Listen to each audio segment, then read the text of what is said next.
কখনো যদি জীবনে টাইম পান, নর্থ ইস্টে ঘুরতে আসবেনই আসবেন, জীবনটা ধন্য হয়ে যাবে। কাশ্মীর, হিমালয়, সিকিম, গ্যাংটক, দার্জিলিং তো দেখবেনই।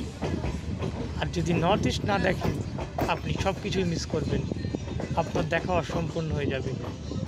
কারণ এখানে শুধু পাহাড় নয়, এখানে অনেক ভয়ঙ্কর দৃশ্য দেখা যায়, যেটা তুমি আমি সচক্ষে না দেখলে বুঝতে পারবো না। তাই গাইজ, অনুগ্রহ করি দেখবে।